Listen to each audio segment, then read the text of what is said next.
Hello and welcome to another Bad Comic Review. Today I picked up some new comic books, and the first one I want to look at is Damage Issue 1. This is the new 2018 series focused on a guy named Ethan Avery. He apparently has been subject to some sort of experiment. It's a little nebulous. This is not the character from the Justice Society of America. Totally different character. This is more like a Hulk type character. Now, if you're sick of Amadeus Cho and his silliness and horrible storytelling, this might be the book for you, because this may be the best Hulk story I've read in years. Probably since Peter David's run on the Hulk. Now, this is part one of the storyline Out of Control. And we start out with this guy shackled in. This is Ethan, and he suddenly transforms, breaks from his suppression restraints, and drops out of the fuselage of a military cargo jet. Apparently, he can only stay as the monster, Damage. The monster's name is Damage. He can only stay that way for an hour every 12 or 24 hours.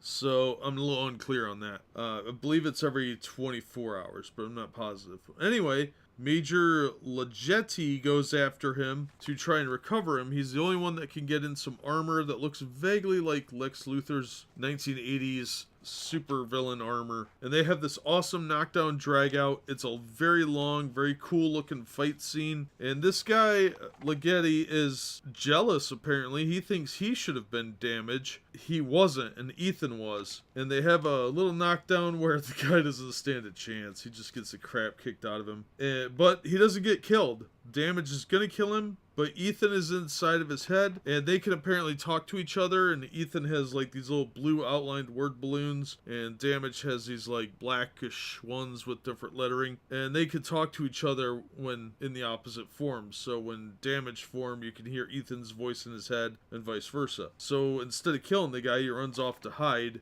and the major, this lady named Marie, I skipped over her last name here, she shows up. She's apparently the one in charge of this situation. She actually got probably all these people killed, but she shows up and is trying to track him down, and they know Damage and Ethan are very unhappy with their situation. They blame her. But this whole incident happened outside of Atlanta or somewhere near Atlanta, but now it's a major mess because at the end, we learn that Amanda Waller has shown up with Task Force XL, which is, of course, a Suicide Squad. And we see Deadshot, Harley Quinn, Parasite, Solomon Grundy, Red Hood, and somebody's legs.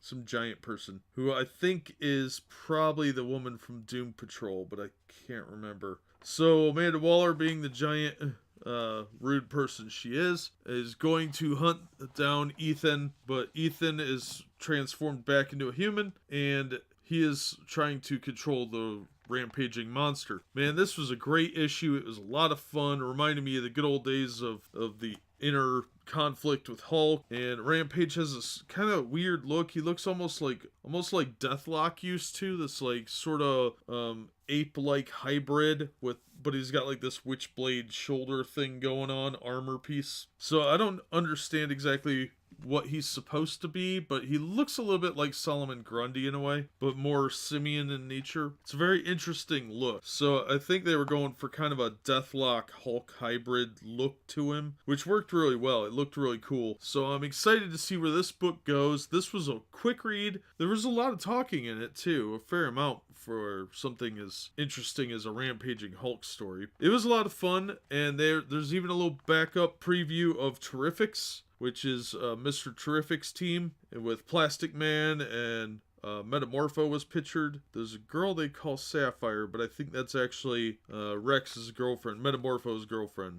So yeah, it looks like the Terrifics might be worth picking up. It looks pretty interesting, and it says how Metamorpho was turned into Nth Metal, which is very weird. And I know that the Nth Metal is playing a big part in Dark Knight's Metal right now, but I haven't been up to speed on that one. But it was an interesting lead-in, and I'm actually kind of intrigued to check that one out now. But I highly recommend picking up Damage issue 1. This was a fun read. It was a great Hulk story. The cover's really cool looking too. You get a good look at the monster and the helicopters. I liked the art quite a bit. Let me find the creative team here. This was Tony S. Daniel and Robert Venditti, with inker Danny Miki And colors Tomoyu Mori, letter Tom Napolitano, cover Daniel Miki and Moray.